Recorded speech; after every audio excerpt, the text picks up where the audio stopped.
Hello guys, welcome back muli dito sa ating YouTube channel, Rodel Orlina TV channel guys. So sa video kong ito ngayon, ituturo ko sa inyo kung paano malaman kung nahack na yung ating Facebook account. So para malaman natin yan kung paano ko yun gawin, panoorin mo na itong video nito hanggang sa dulo kasi dito ituturo ko step by step kung paano to gawin. So kung baguhan ka man lang din dito sa aking YouTube channel, huwag kalimutan na mag-subscribe at i-click yung notification bell. Nang sa ganun, magiging updated pa kayo sa mga susunod ko pa na-upload ng video na katulad nito. So guys, di natin to patagalin pa. Proceed na tayo pagkatapos ng aking intro.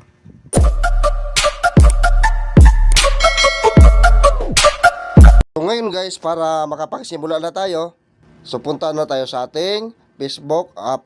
So ito siya, click natin to. Tandaan nyo guys, itong itim na bilog, ito yung pinaka-guide natin. So ito lang yung sundan ninyo. Ngayon, pagka-click natin sa Facebook app, kailangan nakalagin yung ating account dito. So, sunod natin gagawin lang dito, i-click lang natin to ditong may tatlong line na may profile pic natin sa upper right banda. Ito siya. Click natin to. Then, sunod itong settings icon. I-click natin to. Make sure lang din guys na panoorin nyo talaga ang video nito hanggang sa matapos. Nang sa ganon, alam nyo kung paano i-check nyo yung mga account nyo kung nahack na ba ito. So ngayon, sunod natin gagawin, pagkatapos natin i-click yung settings icon na yon, scroll up lang natin siya. Yan. Ngayon, pag-scroll up natin, hanapin lang natin dito yung your activity. So itong your activity. So dito sa your activity, guys, ang i-click natin dito itong activity log. Ito siya. I-click natin to.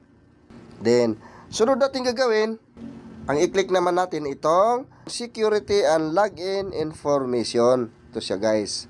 Click natin to. Katapos, itong where your login. Click natin to. So dito na natin ngayon makikita guys kung nahack yung ating Facebook account. So paano ba natin malaman na nahack na siya?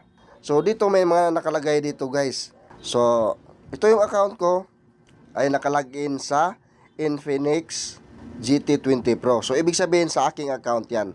So, paano natin malaman na nahack siya? So, kung mayroon ditong ibang mga device na di familiar sa inyo, at magtaka kayo na kung bakit nakalag yung account nyo dyan, so, ibig sabihin lang nun, nahack yun. So, halimbawa, palagay lang natin na ito siya. Di natin to siya familiar na account o device, pero nakalag-in yung ating Facebook account. So, ang gagawin lang natin dito para ma-save natin yung ating Facebook account. So, i-click lang natin itong tatlong dot. Katapos, i-log out lang natin siya guys. Yan.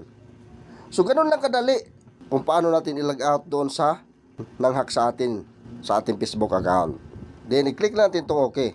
So, ganun lang kadali guys kung paano natin i-log out doon sa mga device na hindi natin familiar pero nandun yung ating Facebook account nakalagin.